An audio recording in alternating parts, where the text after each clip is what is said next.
And thank you so very much for taking time out of your busy schedules to join us. I know that there are a lot of things that compete for your time and your attention and your interest in the Truck Route Master Plan initiative, your interest in the ongoing vibrancy and success of your communities, your neighborhoods, and of course of Hamilton as a whole is much appreciated.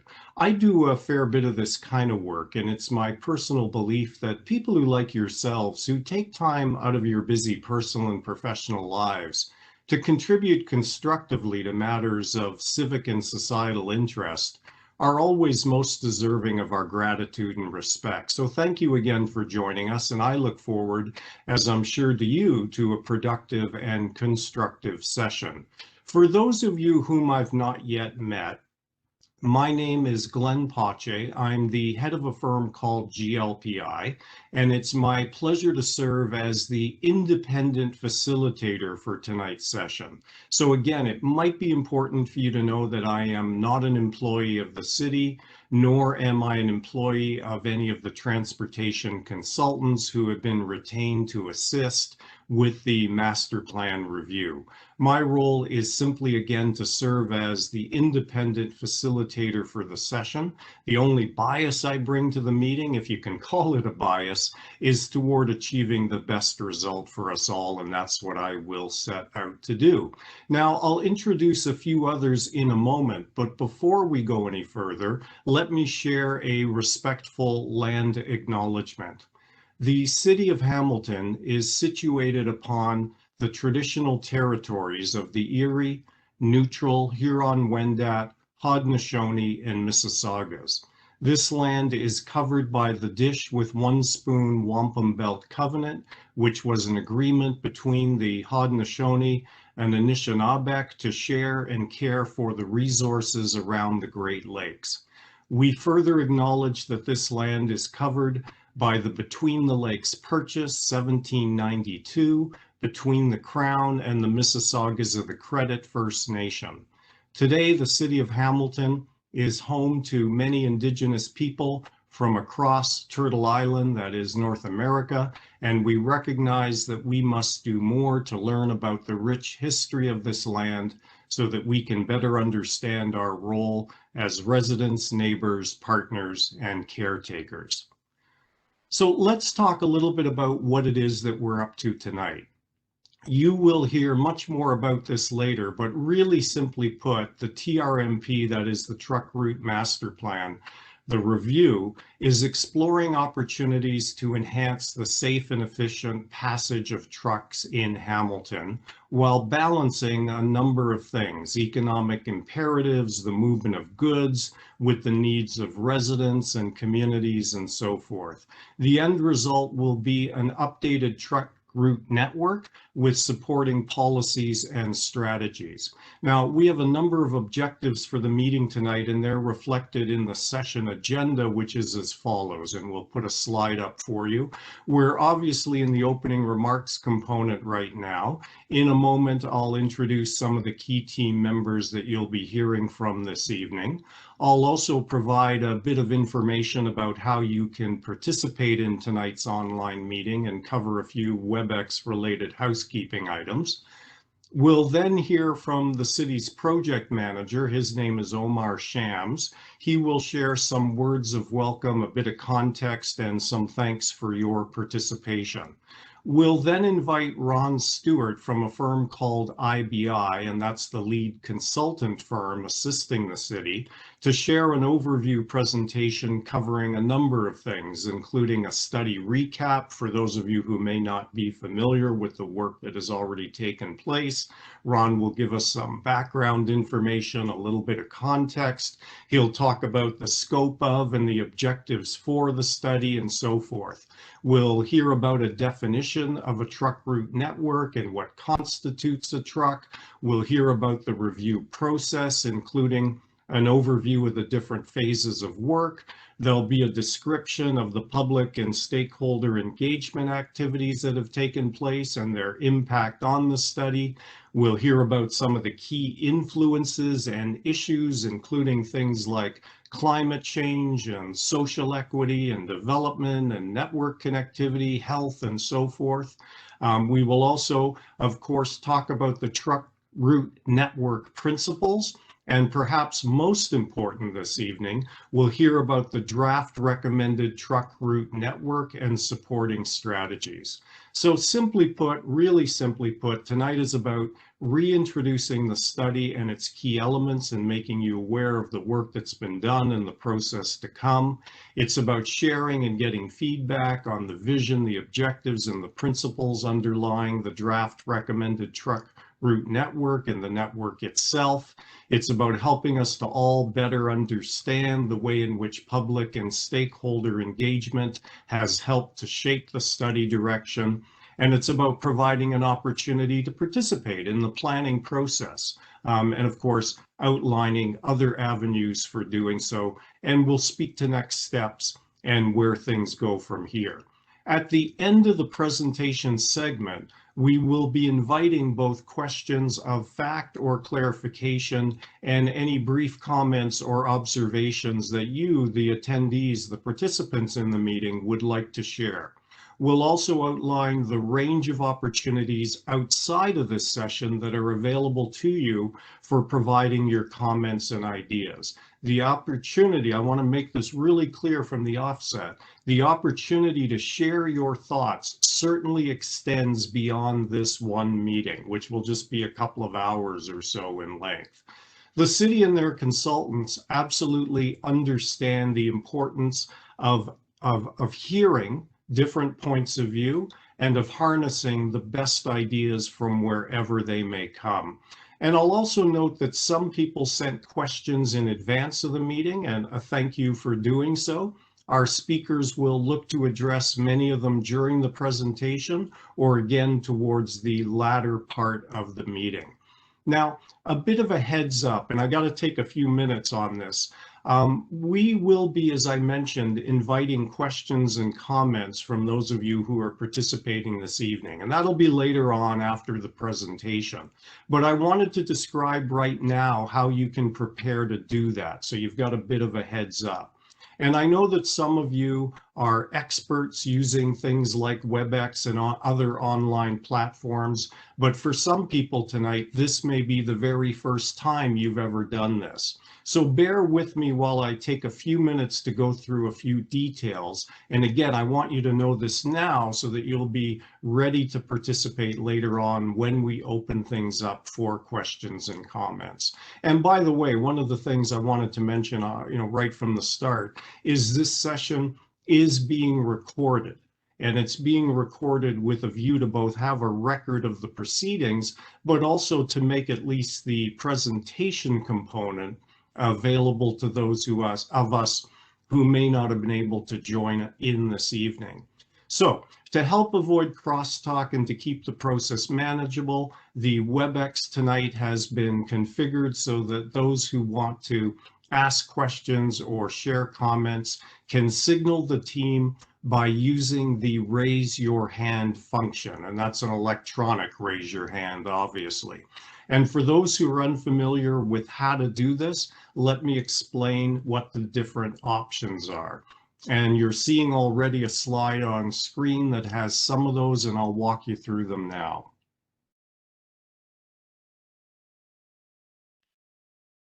So for those of you who have joined the meeting through an internet browser, you can click the vertical 3 dots icon button at the bottom of your video window and then select raise hand. Don't do it now. I'm just giving you again the heads up. But if you're using that, means of accessing the meeting, that's how you can do it. For those who are accessing the meeting through the WebEx app on your computer, open the participants panel by clicking on the participants button at the bottom of the video window. The participants panel will open to the right. You can then click the raise hand button at the bottom right of the participants panel. If you've accessed the meeting through a WebEx meeting app on a tablet, tap the participants button at the bottom of the screen.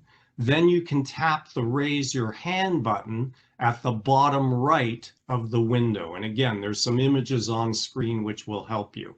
And finally, if you've accessed the meeting through a WebEx meeting app on your smartphone, tap the participants panel button at the top right of the screen. Then you can tap the raise your hand button at the bottom right of the screen.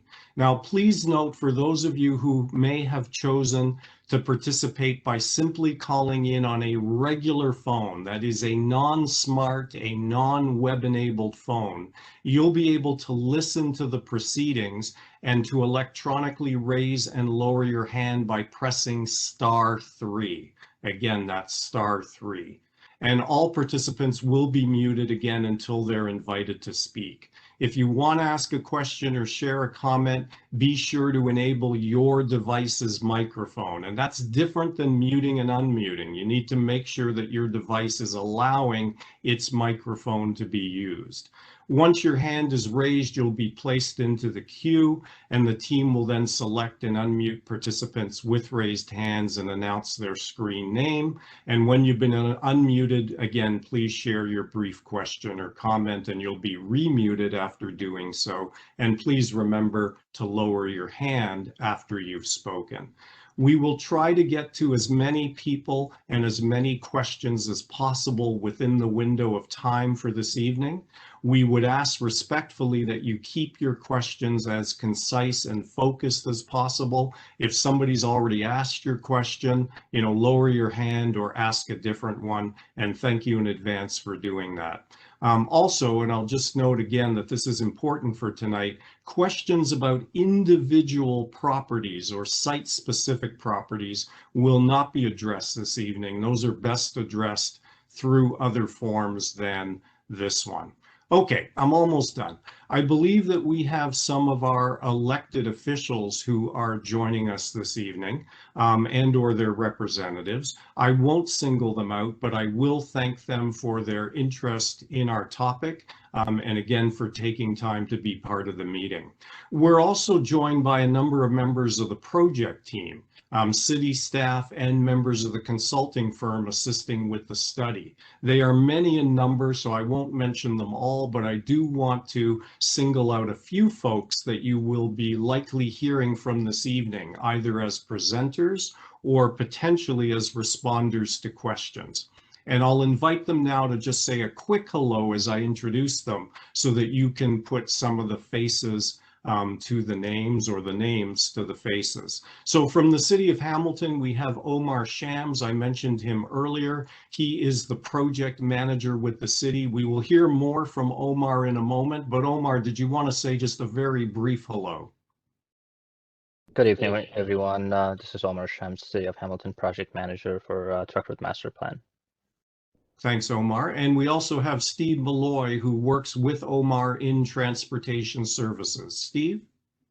Good evening. Thank you, Glenn, and thank you everyone for taking the time out to participate. And we're looking forward to your feedback this evening and throughout the rest of the study. Thank you. Thanks, Steve. And from a firm called IBI, I mentioned them earlier, who is working with the city, we have Ron Stewart, who is the consultant project manager. Ron, in fact, will be taking us through the bulk of the presentation this evening. Ron, would you like to say a quick hello? Good evening. Yes, my name's Ron Stewart, and I'm the project manager for the consultant team. Thank you. Thank you. And we have Anna Mori, who is part of the technical team. Yep. Hi, everyone. Great, thank you. And we have Matt Colwill, who is also part of the technical team. Matt, go ahead. All right, thanks, Glenn. Matt Colwill, transportation engineer for the team. Thank you. And again, we have other members of the team in attendance who are here to listen in, capture your feedback, and assist in various ways. And of course, we have all of you without whom the meeting wouldn't make much sense or have much purpose. So given the time is of the essence, I'll now invite Omar to share some words of welcome on behalf of the city and to share a bit of additional context. Omar will hand it back to me. I'll move things along to Ron, and we'll get into the bulk of the presentation. Omar, over to you. Thank you, Glenn, and good evening, everyone. I would like to thank you all for attending today's virtual public information center for Truck Route Master Plan. As Glenn said, my name is Omar Shams. I'm the project manager for the city and currently leading the Truck Route Master Plan. In 2019, the city initiated the Truck Route Master Plan review in accordance with the municipal class environmental assessment process. As a result, we hired IBI Group in association with GLPI, which Glenn is leading the engagement and facilitating today's session, and also David Krieger to help the city with this multi-pronged study. Since this Truck Route Master Plan is a citywide initiative, obviously the city's strategic plan, vision, priorities, and the Transportation Master Plan establishes the overarching principles for this study. This review throughout this review, we have been exploring opportunities to advance the safe and efficient passage of trucks throughout the city of Hamilton. And also support growth and economic activities and improve quality of life for you and all the other residents of the city of Hamilton. So a bit of a quick background on the Truck Route Network and the Truck Route Master Plan. So the Truck Route Network was established as part of the 2010 Truck Route Master Plan right after the city's amalgamation. Since then, a number of issues and policy influences has emerged and that are driving the need for a review and update of the Truck Route Master Plan, the associated policies, and the Truck Route Network itself. And as part of that, in 2018, the City of Hamilton's Transportation Master Plan identified the need for a review of the Truck Route Network, and here we are. So some of those issues and influences, just to name a few, are Hamilton's climate change emergency declaration, the public health and roadway safety concerns as part of the Vision Zero context, the network connectivity issues, growth in new employment areas that require access to efficiently move goods and services within those businesses to major freeway and highway systems, area-specific concerns, and to point some are the escarpment crossings, changing landscape of supply chain and consumer behavior, as all of us are relying on e-commerce, specifically during this pandemic, and other emerging technologies and that has been evolved and they're coming into the market. So as we all can agree, nearly all of the goods that are being consumed within the city of Hamilton are being delivered to the end consumers by trucks. And these consumers are no one else but ourselves, the city residents and the businesses. And these trucks are different sizes. They come in smaller, medium, and larger sizes. So the goods that are being delivered, we can name anything, including our online purchased consumer items, basic human need products, food products, supply of vaccines to our healthcare institution and distribution, and it's all done by trucks. More specifically, industry and agricultural products from our farming industry and the farmlands, and many more to name. So, however, because of truck size, weight, and noise and safety and other environmental impacts, their movement requires special consideration. So a truck route network is one of the many tools that we can manage safe and efficient movements of trucks within the Hamilton's transportation network. Currently, what is being presented as part of this session is a draft truck route network. It's being recommended based on the preliminary finding of the network evaluation. It is subject to change, and the change will be based on your feedback. As I said, the study is following the environmental assessment process for municipal class, and public input is an integral part of the process. So I would encourage you to provide your feedback either after today's presentation during the Q&A session, or email them directly to the email addresses that are provided on the webpage, or the project team would be happy to receive a call or your input through the project webpage. So with that, I would pass it back to Glenn, and we're looking forward to some constructive discussions at the end of this session. Back to you, Glenn. Thank you. Thank you, Omar. So let's move to the main presentation as mentioned, and I'll invite Ron Stewart again from IBI to share some information with us. Again, we'll take questions and comments afterwards, so if you'd hold on until then, that would be great. And depending on how many people want to speak, you know, the technical manager may randomly select every nth name, and that's a kind of fair way to make sure that kind of randomized approach is a fair way to ensure that there's unbiased speaker selection. But we'll see how many people there are who want to speak once we've had the presentation. So Ron, over to you. Thank you, Glenn. I'll be, just so you understand how this is working as well, I'm doing the presentation. Anna Mori will be advancing the slides, so I apologize, you'll hear me saying next slide as I go through it. And with that, next slide, please.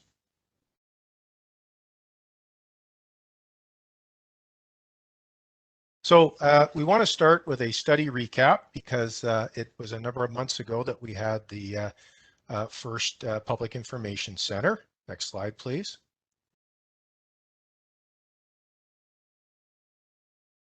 So to reiterate, what are the objectives of this review? They are to review the existing truck route network, identify the current and projected truck route related problems, develop, evaluate, and recommend practical solutions, and then also recommend supporting policies and tools that the city can consider to deal both with the current problems and manage the potential future challenges. Next slide, please.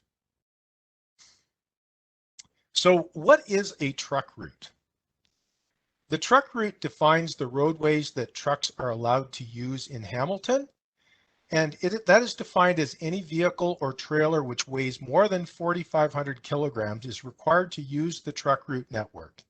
And to the right, we show the map of the current truck route network. The routes are shown in green. Trucks, however, a frequent misunderstanding is that trucks aren't allowed to be off the truck route network. Well, no, that isn't actually the case. Trucks are permitted to travel on roads that are not part of the designated truck route delivery network when making a local delivery.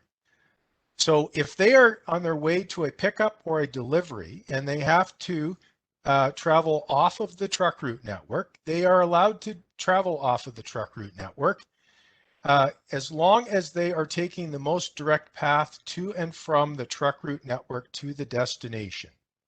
So when people say a truck shouldn't be on this street, if that truck is making a delivery or a pickup, that truck is allowed to be on the street. Next slide, please. So we often have some commentary about trucks and we have concern about trucks. We wanted to dig a little deeper into what actually is a truck. And so as explained, currently it's defined as a vehicle or trailer with a load in excess of 4,500 kilograms. Now there are the exceptions for buses, firefighting equipment, public utility vehicles, and authorized emergency vehicles. So based on the current bylaw and setup, all of the vehicles shown to the right are considered trucks and must use the truck route network except when making a local pickup or delivery. So you can see some examples of what we've called light, medium, and heavy trucks. Next slide, please. Just to quickly cover our scope and approach, we've been conducting the study in 3 stages. Our first stage was background review and problem identification. Our second stage was a policy review and development, and that included looking at best practices in other jurisdictions. And then stage 3 is the development of alternative solutions and evaluation with ongoing stakeholder and public consultation throughout. Next slide, please. Just to confirm where we are in the public and stakeholder consultation, we conducted our phase 1 of the consultation earlier, which was Let's Talk Trucks, and we had the events or engagements you can see on the left-hand side. We are now on our way through phase 2 in the presentation of preliminary findings. We've had meetings with the Technical Advisory Committee, which consists of representatives of different departments in the city of Hamilton, along with agencies, etc. We conducted a community group workshop focus group where we had representatives from the business community, the goods community, plus different communities in the city of Hamilton. And that workshop was facilitated by Glenn Pothier. We have held a meeting with the adjacent municipalities along with the Ministry of Transportation of Ontario to present these draft recommendations and get their feedback, and we're in the process of receiving feedback. We had a meeting with the business community, including the different BIAs and the Chambers of Commerce. And just so that you were aware that while that meeting was held, representatives of the communities were allowed to listen in on the meetings, to monitor the meeting, but not to raise any specific questions or issues at that meeting. Similarly, we had a meeting with the goods movement community, which was similarly monitored.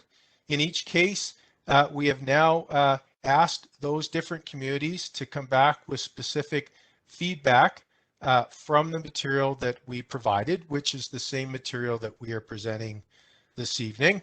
And now we have posted information on the website, and we are conducting the virtual public information center. After this, and we get all the feedback and we work again with the city staff, we will then move to the truck route subcommittee. Next slide, please. So through our first round, we did receive some comments on defining the vision and the opportunity. And so the current vision opportunity statement is a truck route network that supports Hamilton and regional economic prosperity, coexisting with a high quality of life for communities as well as environmental and public health. And we did identify a number of specific issues that we should focus on in this study. And you can see it represented in the image on the right-hand side. Next slide, please. We identified a number of key influences and issues that we should take into account, and they are represented by the images on this slide. I'll let you take a couple seconds to read them quickly.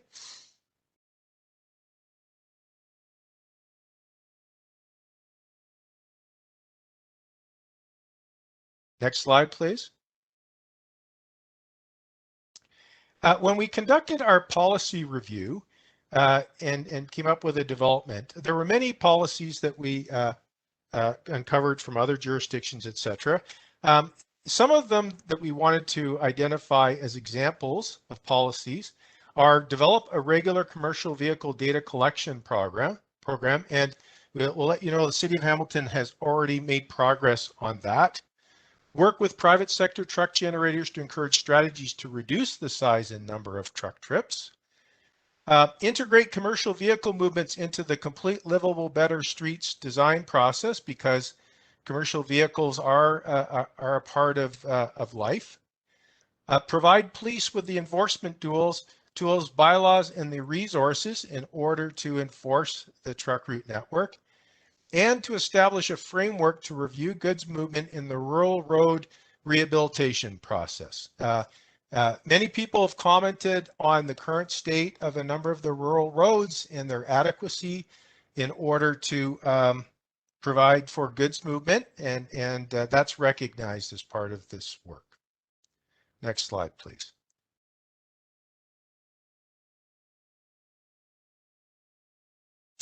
So as I explained earlier, we've moved through stage 3, which was to develop network alternatives using a parametric geographic information system. And I know that sounds like a very technical phrase, but I will explain it better as we get into the subsequent slides. To evaluate network alternatives, and then we would move to prepare the report and a draft bylaw and schedule for council's consideration. Next slide, please. So in performing this network evaluation framework, we selected road links for assessment, and that was informed by the Transportation Master Plan for the City of Hamilton, along with the road classification study, which categories did different roads fall in. We evaluated links based on 5 different criterion, which I will go into in a little more detail. We made a first effort to form a draft truck route network, but then we had to identify that the network had necessary connections, and we developed alternatives by varying weights of evaluation criteria, and I'll speak to that. Then we had to address gaps in specific issues. Back to, where do trucks need to be? Where don't we want them? Are there good alternate routes? What mitigation measures, what improvements can be implemented along with it? How can we make the truck route desirable? And then how do we enforce the truck route? As far as assessing the alternatives, we used actually multiple sources of data in terms of the current truck routing and the desired routes for trucks. Next slide, please. So when I described this tool that we developed, some of you may be aware, others may not have as much background, but there are now geographic information systems. And you can start with a map, and they all have reference points, and you can add what they call attributes. So you can add things like land use, and you can add population, and you can add volumes, and you can add all sorts of information that is connected to a particular point and segment on a map. And if you think of, for example, your in your vehicle, your navigation software, etc., your trip software, it provides those attributes, and it's map based. And so we took the geographic information system that City of Hamilton had, and then we started to identify which criteria were important in terms of to develop this scoring approach using data and with the effort to make it objective. So the first criteria was that the truck route is efficiently connected. And so as indicators, we used functional road class and truck volumes. And then another criteria is reliability. Can it serve in the role of a truck route? And so we looked at what are designated as emergency detour routes by the City of Hamilton, along with the Ministry of Transportation. Does a route serve as a barrier crossing? We looked at the level of congestion, and that is a term called travel time index, where you compare the travel time under congested conditions versus the travel time under what we call free flow or uncongested conditions. And then we considered which roads have seasonal reduced load restrictions. For safety, you can look at the collision history of roads and segments of roads and intersections, and there's an ability to predict if there's a potential for safety improvement. So we added that to the tool. Road uses, such as the blast network, taking into account proposed transit improvements. We looked at shared road uses, such as the cycling network.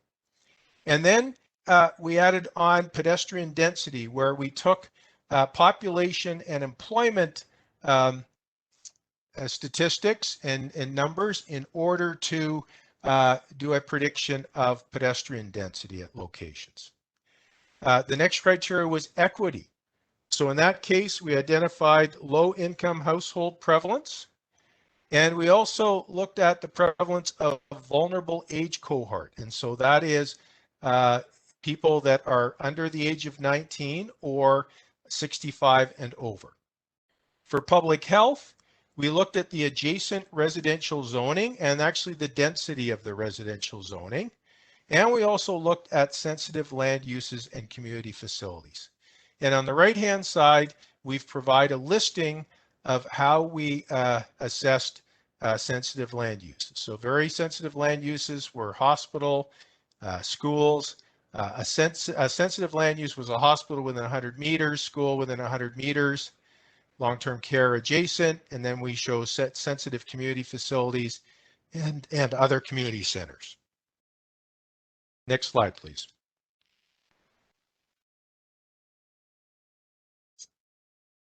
So you'll see on the left-hand side of the table, we've listed those 5 different criteria.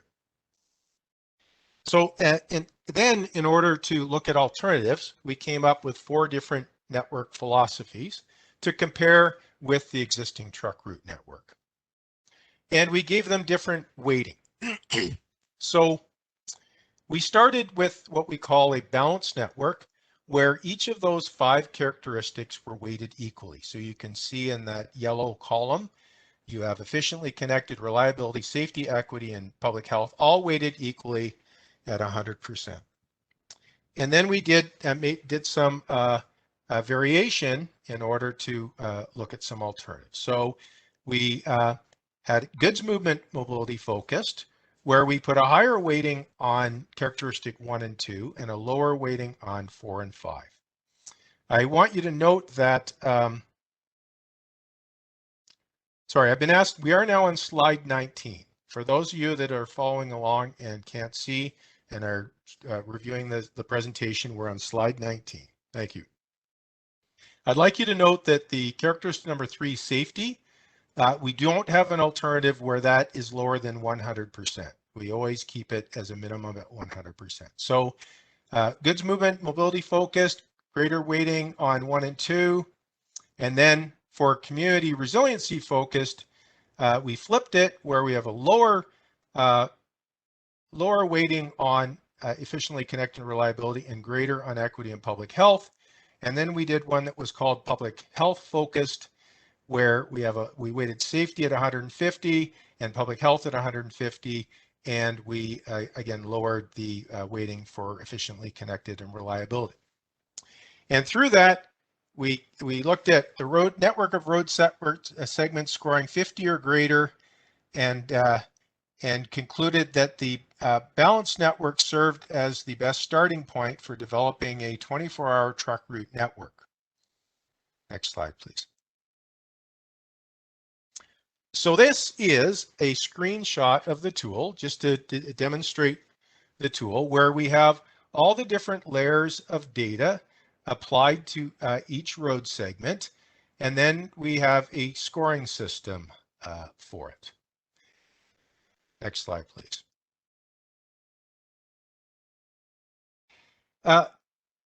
Using the evaluation tool and those different philosophies, none of them produced a network that fulfilled all of the needs for a truck route network. All of them had gaps, or they showed truck route links on segments that, to our mind, weren't really necessary, et cetera, et cetera. But it did demonstrate a good core of segments that scored high and served as a starting point for completing the network. So in order to complete the network, we adopted a set of principles. And the first one was to provide at least one full-time truck route connection between existing or planned heavy industry and the provincial highway network.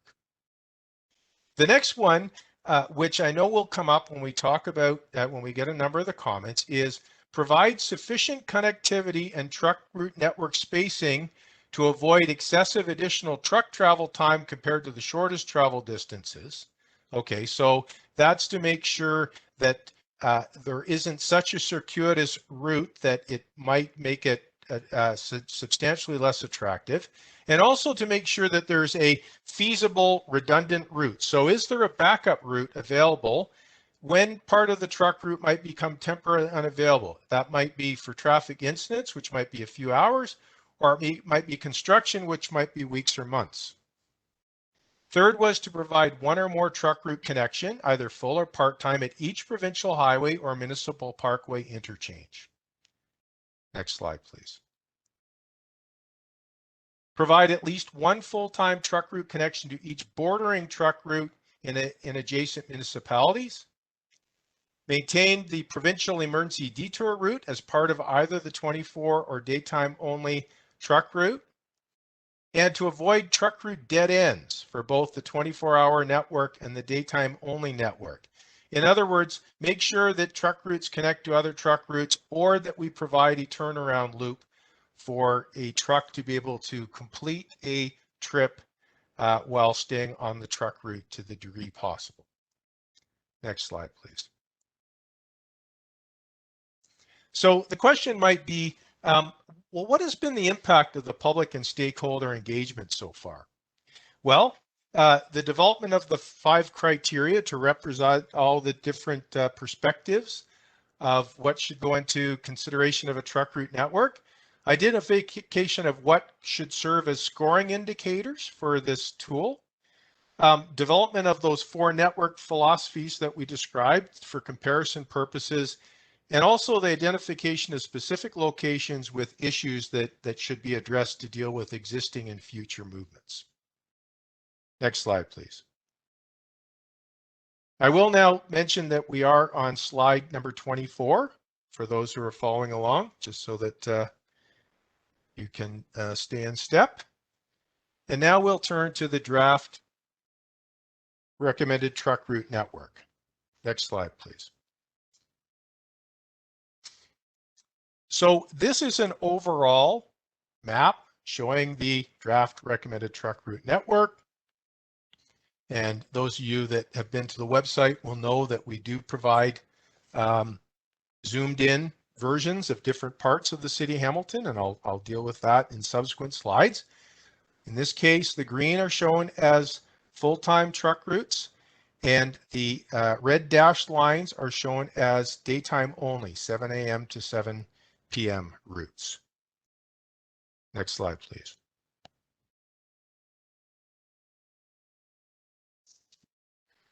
This shows the draft recommended network with some more details.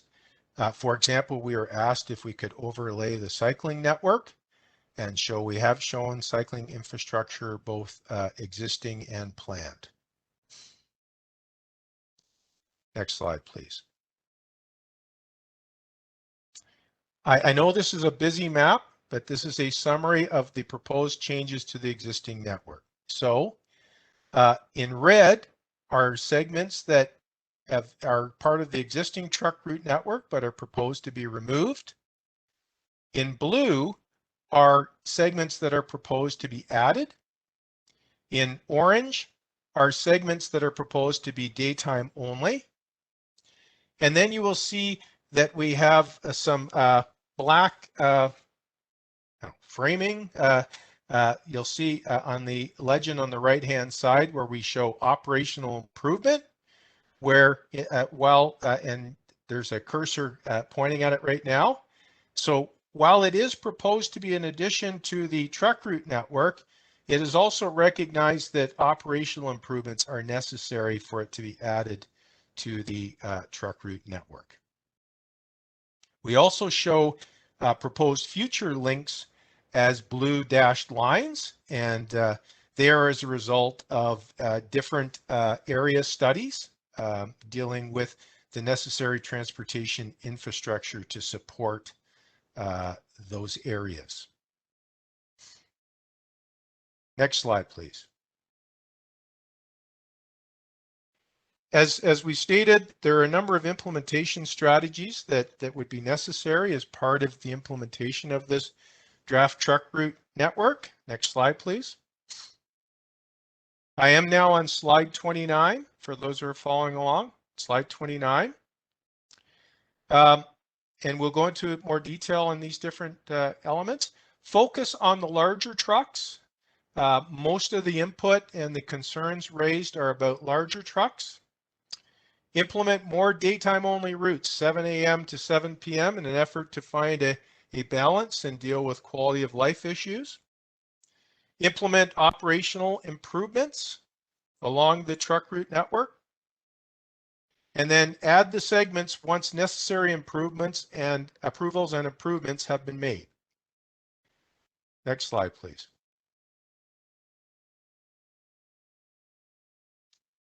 So one of the elements is what is a truck, and which trucks are we attempting to limit? So we previously talked about 4,500 kilograms as being the definition of the limit above which it's a truck and it needs to follow this truck route network. And so through our policy review, other jurisdictions, and looking at the comments that we've received, we've identified one implementation strategy, which would be to redefine the truck route network to deal with trucks that are 11,000 kilograms registered gross weight. And the reason we picked 11,000 kilograms gross weight is that that's clearly defined on the vehicle permit. It also is a limit, another level at which you require a special commercial vehicle license in order to drive that that level of vehicle, Class D, and may also drive Class G. And so this is one way in which to potentially focus the efforts on managing truck travel in the city of Hamilton. Next slide, please.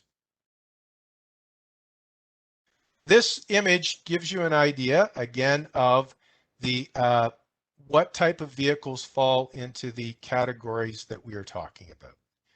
And so as you can see right now, everything in that middle category in the gray, down through the red, are considered to be trucks for the purposes of the truck route network. Next slide, please. What would be the implications of using this higher weight threshold? Well, it would allow enforcement to focus on trucks that have the greatest impacts on safety, road infrastructure, and quality of life. And these are the trucks that we are hearing through feedback that stakeholders have been expressing concerns about. It also results in a simpler route network. There has been talk about a two-tier network. And so a concern is that if we have two tiers in terms of 24-hour day routes and then 7 a.m. to 7 p.m. routes, and then we would also have two categories of trucks, 4,500 to 11,000 and 11,000 and above, that it would become very complex to sign, to inform people about, to understand, and to enforce. It would require officer training and public education in order to differentiate between trucks below and above 11,000. Wouldn't require, if we use registered gross weight, it doesn't require that enforcement officers weigh the truck. It's simply on the vehicle registration papers. And an example of another city that has gone to this approach is the city of Vancouver. You can see a sign on the left-hand side. In that case, theirs is 11,800 kilograms. Now, that higher threshold will only apply to the truck route network core compliance. All the other commercial vehicle enforcement still applies for other types of compliance with the rules of the road. Next slide, please. Again, these are some examples for you to distinguish what is a vehicle that is under 11,000 kilograms and examples of vehicles that would be over 11,000 kilograms registered gross weight. We're on slide 33 right now. Next slide, please. We've also talked about operational improvements. And these here are some listings of some sample operational improvements that would be for proposed truck route additions. So we've identified traffic control improvements. They would be, for example, the installation of traffic control signals. Intersection improvements. There's been comments that intersections are skewed or that they might need to be widened or that type of thing. So that's an example of intersection improvements. There's segment improvements, again, which deal with that might deal with the width of the road, etc. And then there are locations where it would require a road reconstruction in order to serve the role as a truck route, and they're shown in the right-hand column. Next slide, please. Then for existing links, We have also identified some operational improvements, again, that may be the installation of traffic signals or other traffic control. Again, some intersection improvements might be improving the corners, the turning radii, number of lanes, et cetera, et cetera. And then we show segment improvements, and we show where road reconstruction would be a requirement. And this isn't meant to be a final and exhaustive list, but just there have been a number of questions about how can you consider this road right now, and our comment is that there is a recognition that improvements would be required in order to serve that role. Next slide, please. Now we'll turn to the recommended truck route network by sub-areas. I'll try and provide a high-level summary, and then when we get to the Q&A, people can make some comments. We are on slide 36 right now for those following along, and we'll go to the next slide, please.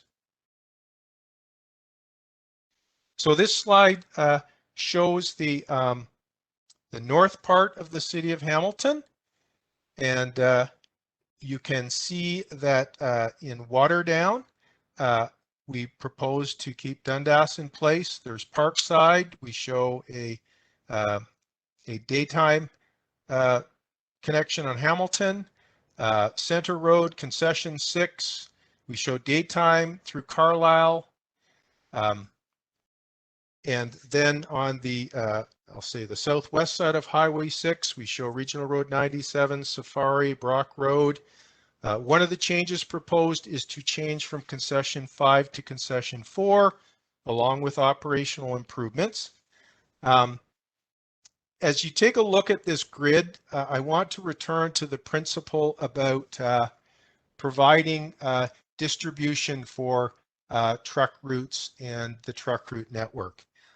And I know that there's already been a number of comments saying, well, take it off this road and put them on that road, or it shouldn't be on this road or that road. So a couple things. A comment is that if there are very few truck routes on the truck route network, well, then going back to the comment that if there isn't a truck route and you need to get to a pickup or delivery point, then you can take the most direct route. So it doesn't mean that trucks disappear. This is meant to provide guidance, and it's also meant to make sure that there is enough of a network such that the trucks can be distributed as opposed to concentrated or on one or two routes. And so this is the draft recommended truck route network for, I'll call the north part of the city of Hamilton. Next slide, please. And now we turn to the west, and you can see again Brock Road, Safari, Regional Road 97. A number of these have already been a part of the truck route network. There's been comments about showing both Linden and Sheffield and Woodhill. Again, a concern about distributing the trucks and providing enough of a grid to distribute them. And then we have Governor's Road, a section of Jerseyville, etc. Again, we went through using this tool of applying attributes to the road segments. I will make a comment that I understand that there are residences, residences along virtually every road in this network and in the city of Hamilton. And so it does become challenging that way. So we did look at the density of residents, the number of residents, etc., in a way to compare things relatively speaking. And I'll just leave it at that as the commentary for the West. Next slide, please. And this now we've zoomed a bit more in the Dundas area. Again, trying to make sure that we can provide an escarpment access and also deal with competing demands in the Dundas area.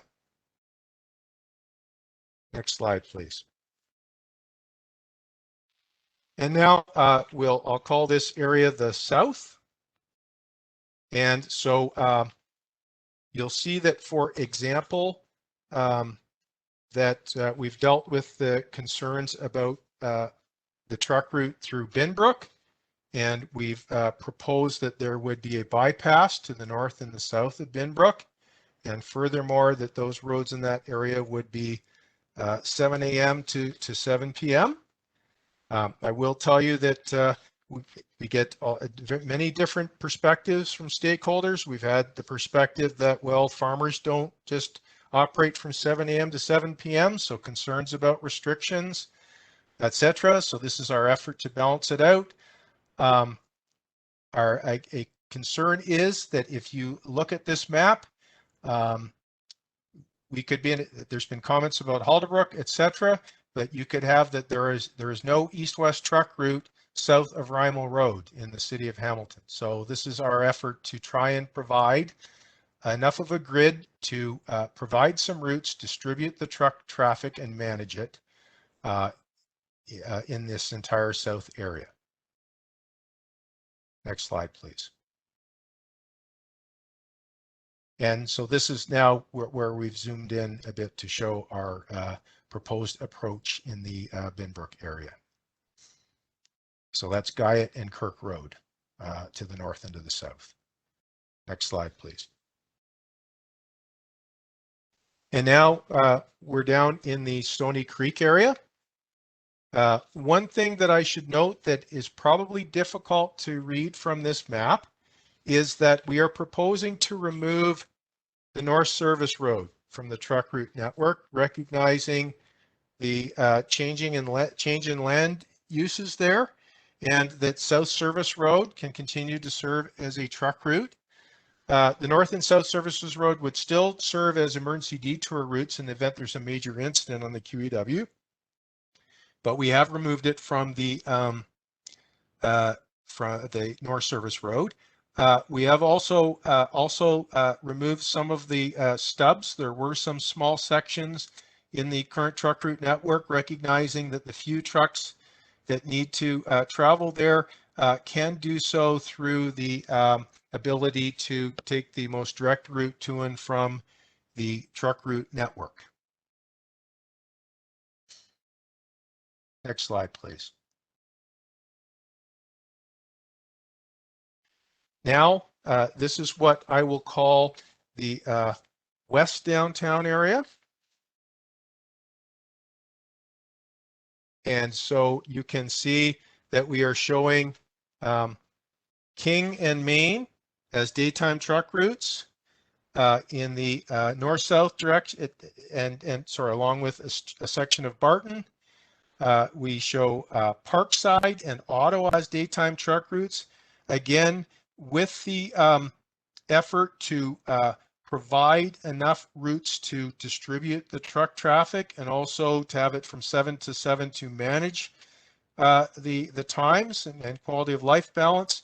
You can see once we get up into the industrial area, we're showing them as 24-hour-a-day routes. Next slide, please.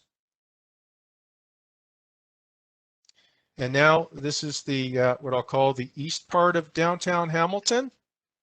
And then this area, you can see up in the industrial area in the green where we've provided full-time loops but kept them within the industrial area.